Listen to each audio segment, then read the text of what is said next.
What is special about?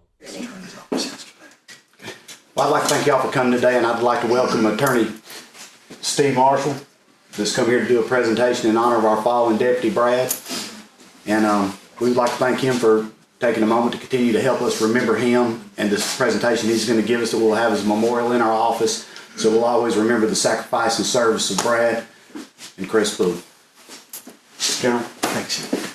Swap over that phone. Thank you. Sure.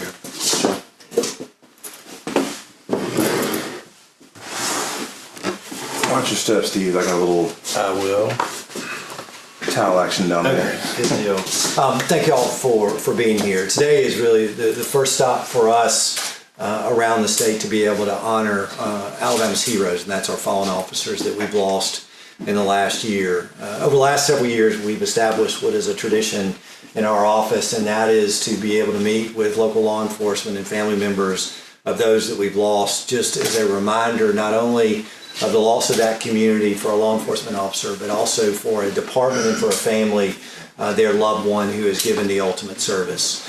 You know, Brad's story has been told widely, and it should be, because not only is he a hero in this community, but his loss is also a lesson for us in this state about ways that we need to be able to do things better, particularly the situation involving how his murder was released and how he was on the streets. And very much appreciate the advocacy of the sheriff in this department and what should be a change in Alabama's law with an act that will honor Brad by name to make sure that we can correct this error from occurring again.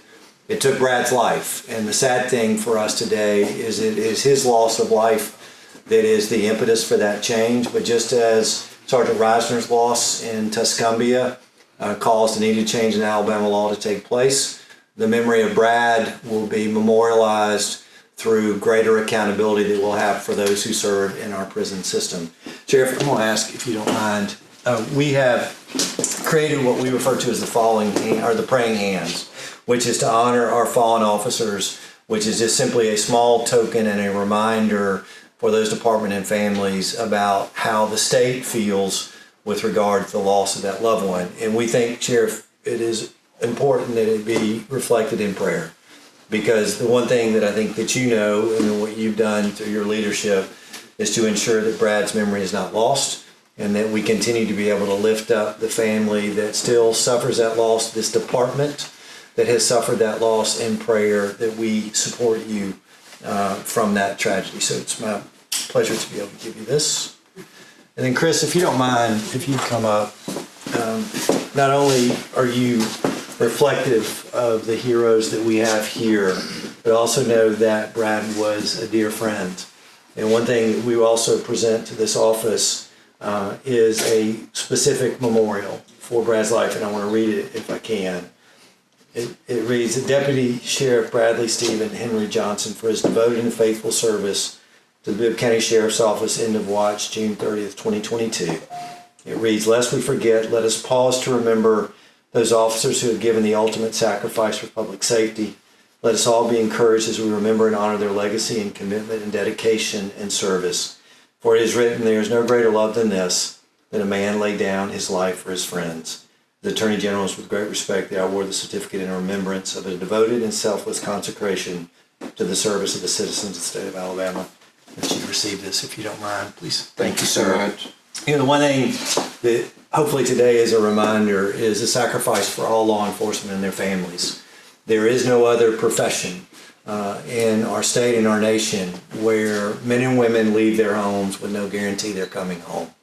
And I think we have to remember, not only for the family members who have given their own sacrifice to allow their loved one to participate in this profession, that every day law enforcement risks their lives for total strangers. And we need to honor and memorialize that in our state.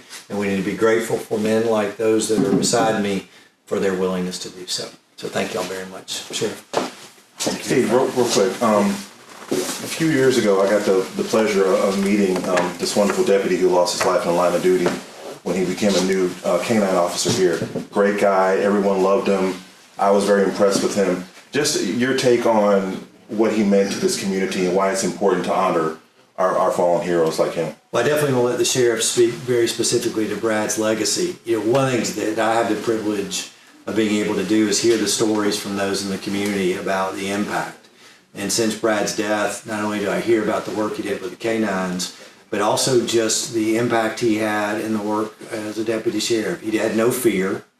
You know, he was the guy that was going to run through that wall into the fire, but also the fact that he cared desperately about being able to keep community safe.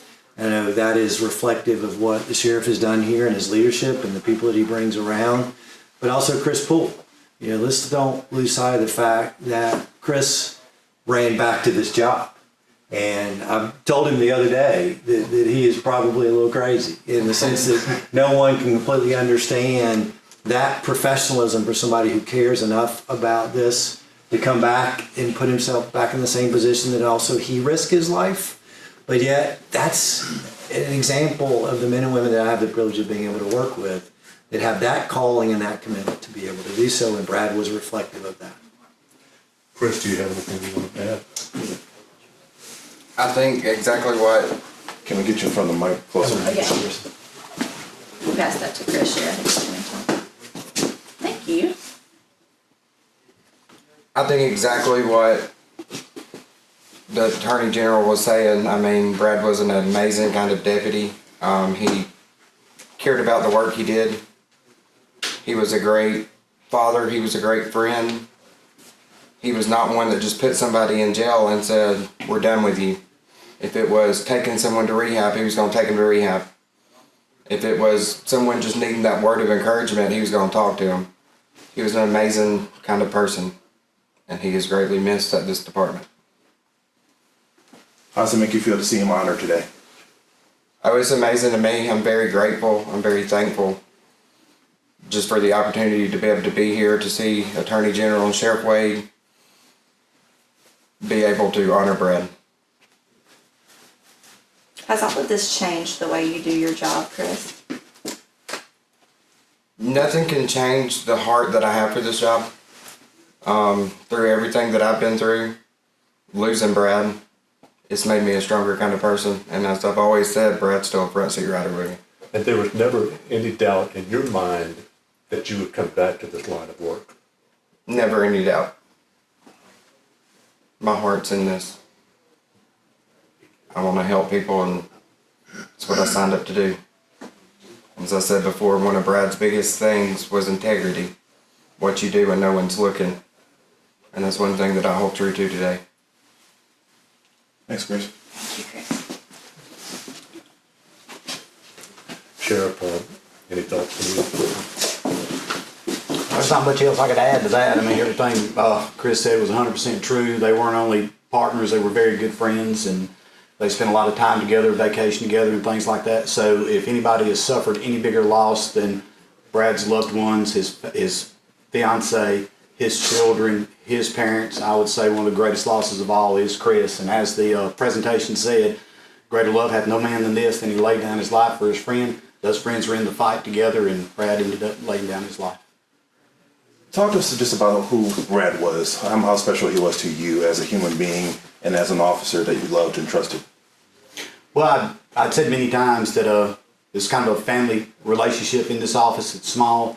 Everybody knows each other. As I said, they hang out together on the weekends and vacationed together. And Brad's children called him Uncle Chris, and Chris and Tiffany's children called him Uncle Brad. So it's a really close family type relationship. And it's more than losing an officer. It's losing a friend and losing a brother. Thank you, Sheriff. Thank y'all. Thank you. Thank